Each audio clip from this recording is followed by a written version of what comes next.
Now, just yesterday, they released what they believe to be his motive. And it's a very interesting dynamic going on, and it's going to come to a head in a big trial, and we'll all be able to watch it. So let's discuss. Matt Harris, host of the Murdaugh Family Murders podcast, and criminal defense attorney Sara Azari. Sara, first, let me just deal with something from my lawyer head, which is usually you don't mess with motive, certainly before a trial. What is going on here, and what makes it interesting?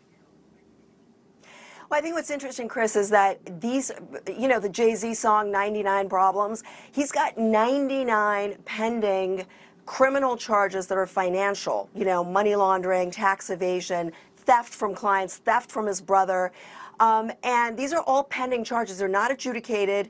And there's always been this talk about, what does this have to do with the murder trial? What's happening? And of course, his argument at trial is going to be he's being sandbagged by state and federal government, and they're coming after him, they hate him, etc. But the idea here is, Chris, that the stuff that these charges that are coming in, this is inadmissible evidence that would not otherwise come in, but it's coming in through a back door to show motive, that he was in great financial debt, that he was in financial ruins, and that he was stealing, basically, and then deflected this, murdered his wife and son to deflect from the financial and fraud investigations against him, essentially self-preserving, and put the focus on this murder, pretending like it's somebody else. That's the idea. Now, you look at plausibility. You always say we know what you show, right? Plausibility in this context, you have to take it within the context of the evidence and also likability, because likability matters. So with the evidence, we know he was at the crime scene. There's blood splatter pattern on his clothing. There's DNA. He made some stupid comments at the scene about, who may have killed his wife and son related to the boat accident. And now it's pigeonholed him into having to explain that away. Mm-hmm. But the bottom line is he looks like one of the most nefarious defendants before this jury because of all the stuff that's coming in. And if they don't like you, they're gonna, find you guilty beyond a reasonable doubt. And if they do like you, then they'll give you the benefit of doubt. So that's the issue with this type of motive. Yeah, and it's a very interesting play by the prosecution, Matt, because everything I said in the introduction, as Sarah's pointing out, a jury may never get to hear. So this is an interesting little device. Now, you've been following this on this podcast because of just how layered it is. And what do you want people to know about just how much activity this guy Alex Murdaugh is connected to that could be potentially criminal? Oh, as you heard from Sarah, there's not some 99 counts. He's stolen 9 million plus. We still don't know where all the money went. And the tentacles from Alex Murdaugh and some of the other Murdaugh family members run deep into the justice system. They run into law enforcement, and as you mentioned, the mysterious deaths that are tied to Alex Murdaugh's family.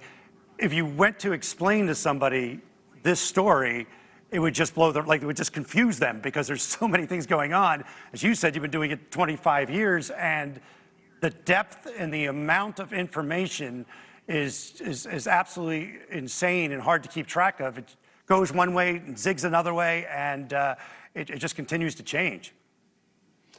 What is it that you know about this guy, what you've learned, that makes you think he was capable of killing his own wife and son? Well, I think that is going to be a little bit of a struggle for the prosecution, because they have all these white-collar crimes, which were terrible.